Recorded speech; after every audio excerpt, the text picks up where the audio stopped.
Hello there, you radiant looking person here. This is Chris from TechSpert and I'm here with the new Motorola One Action. It's the latest Android One handset from Motorola, following on from the Motorola One Vision, which seemed to only launch a couple of months ago. We've already got a follow-up, £219 here in the UK, so it's actually £50 cheaper than the One Vision, and it boasts a new action cam on the back, so it's all about shooting video. Strong emphasis on that. Going to get a full unboxing on the go now and do it side by side with the Moto One Vision to see how it stacks up. And for more on the latest and greatest tech, please do poke subscribe and ding that notifications bell. That's a lovely purple box. Don't see purple boxes very often in the smartphone world, so that's highly exciting. There is the Motorola One Action in all of its glory, wedged in there nice and tight. As you can see, it actually comes with a nice rubbery bumper thing already slapped on it, just like a few of the other Motorola handsets as well. So just a bit of added protection. Just push that aside for now, just going to see what else you get in the box. You get a nice bit of literature, of course. Pokey pin device to get your SIM in there, lovely stuff. Of course, we've got a 2-pin European plug because this is a European review sample.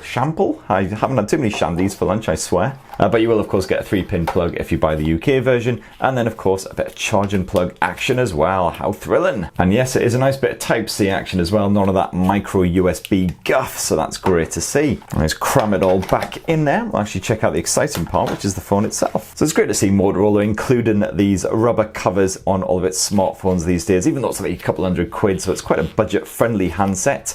It's always good to have that bit of added protection for that lovely glass exterior. Can I actually get the bugger off? That is the main question. Whee, there we go.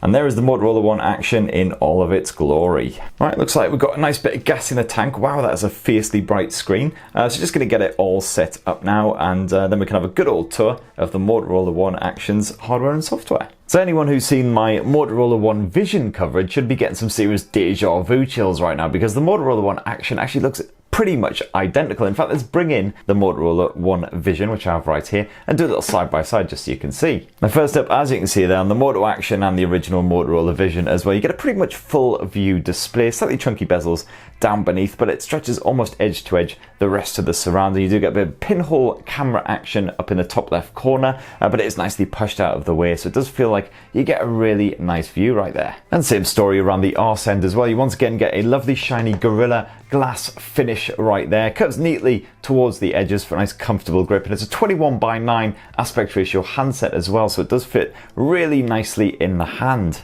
Slightly different color variants as well. The original One Vision came in a choice of bronze or this lovely sapphire model, and here on the Motorola One Action you've got a choice of either blue or white. This here is the blue model. It does actually look almost black, as you can see there. It's a very, very dark, super dark blue, but yeah, it still looks rather nice. You do get this nice sort of patterned effect as well, which is kind of hard to make out unless you look really close. If you get in there nice and tight, as you can see, and hopefully just about make out there sort of a mottled effect. As for the general hardiness, well, there is actually a slight difference here. The Motorola One Vision is IP52 rated, so that means it's fairly good at resisting dust and particles infiltrating the innards, and also splash resistant as well. Whereas the new Motorola One Action is IPX2 rated, so it's not resistant against dust and particles, but it is still splash resistant. And like the Motorola One Vision before it, you do get a 3.5mm headphone jack. Hooray! But it's no stereo speaker setup, unfortunately. It is just a single bottom firing mono speaker for your audio. And guess what? There's not really any difference when it comes to the display tech either. It's once again a 6.3-inch IPS display here on the Motorola One Action.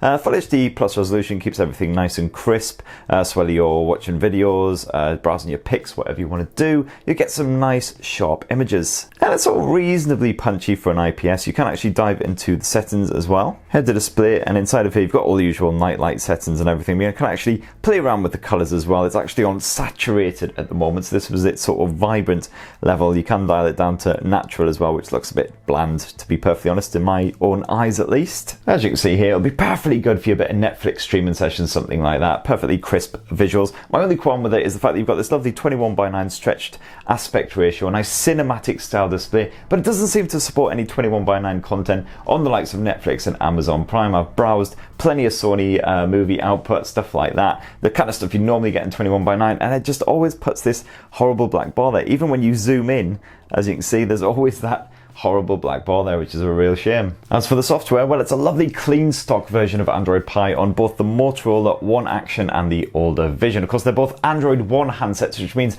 you're guaranteed 2 years of OS and security updates no worries at all. So at least, you know, if you're buying it on contract, something like that, stress-free, it's gonna be supported for the life of that contract. So get all those great Android Pie features here on the Moto One Action, same as you did on the older Motorola One Vision, like the digital well-being, some decent little gesture support, things like that. And Motorola has once again imbued this smartphone with its own Moto app, which adds a variety of bonus features. Not quite as many as you'd get on the likes of the G7 and the G7 Plus, but a sort of a reasonable number. Anyway, as you can see, you do actually get one more here on the Motorola One Action, and that is this lift to unlock feature. So as you can see, you can lift the phone, look at the screen, and it can actually do some facial recognition to unlock the device. And that's a great little alternative to the fingerprint sensor. Of course, you do get face unlock here on the Motorola One Vision as well, but you don't have that raise to wake feature for whatever reason. As far as the performance goes, well, guess what? These two phones are evenly matched once again. If we dive on into Geekbench, you'll see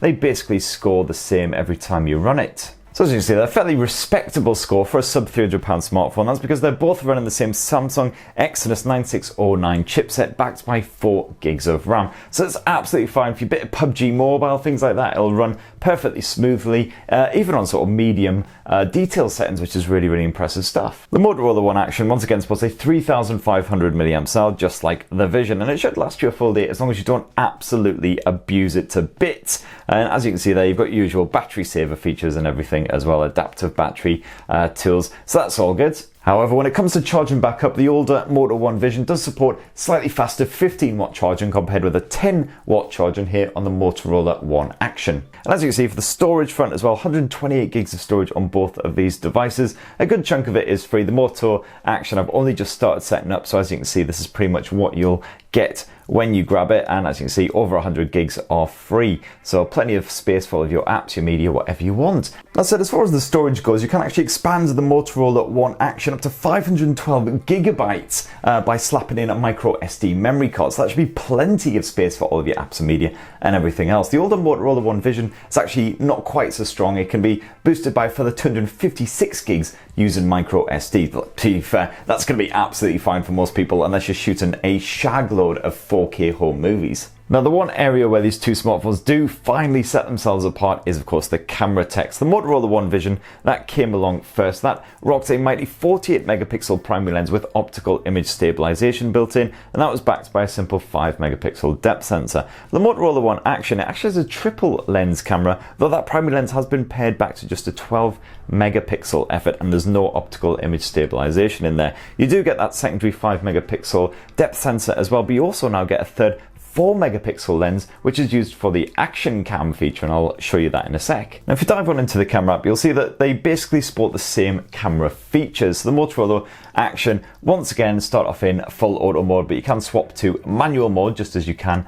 on the original Vision, and that just gives you full controls of the white balance, the ISO level, that sort of thing. Got a bit of histogram action there, great stuff. You can also quickly swap to video with a little tap of this icon down here, and this is where the first of the main differences crop up. So both of these smartphones can record up to 4K resolution video footage, but here on the Motorola One Action, you've got this action cam as well. If you just flip to that with a quick tap of this icon, you'll see that everything goes all landscapey, even though I'm still holding the One Action in portrait mode. This is a really neat little feature that I haven't really seen on any other smartphones. It does actually still record in landscape mode as if you were holding the phone like so, but as you can see, with the convenience of just being able to hold it in portrait mode, so you can shoot one-handed very, very easily. It's great stuff. But that action cam doesn't just make recording video much more comfortable and easy and user-friendly, it also offers you an ultra-wide angle view of the world. As you can see there, when you flip to it, it gives you a much broader view, 117-degree angle to be precise. And on top of that, Motorola has also implemented a extreme image stabilization feature as well, similar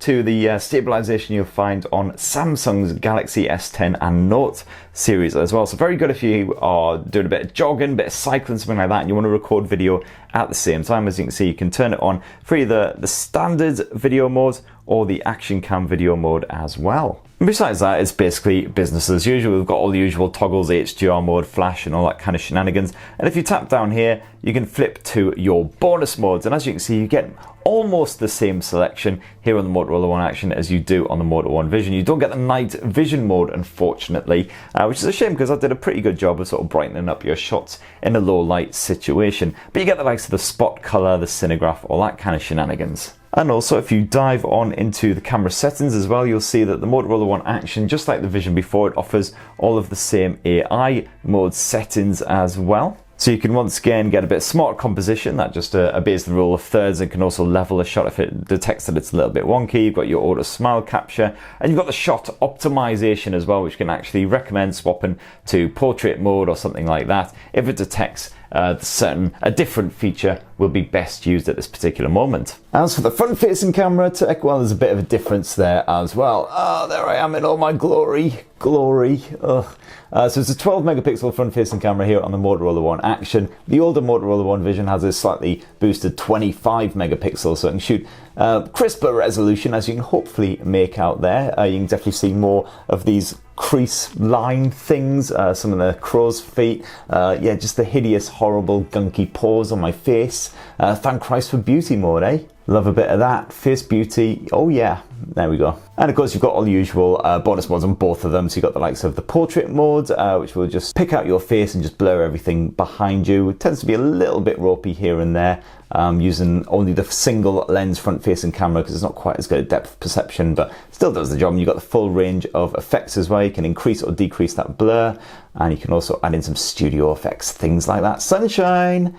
That's exactly what I am, a ray of frickin' sunshine. So that right there is my unboxing and comparison of the Motorola One Action with the older Motorola One Vision, just to hopefully clear up any confusion about what the actual difference is between the two. It is basically just that camera tech, and it's quite an intriguing camera setup here on the Motorola One Action. Definitely be testing out that action cam and all the other various features as well. I'll be doing a full comparison with the Moto One Vision on the camera tech as well, so definitely check back soon for my in-depth thoughts on how those optics stack up. Are you tempted by the Motorola One Action? Definitely be great to hear your thoughts down below, and stay tuned for my in-depth review. I'll already have been using this as my full-time phone for about 3 days by the time you watch this video, so definitely stay tuned for that early next week, and please do subscribe and ding that notifications bell for more on the latest and greatest mobile tech. Cheers everyone, love you!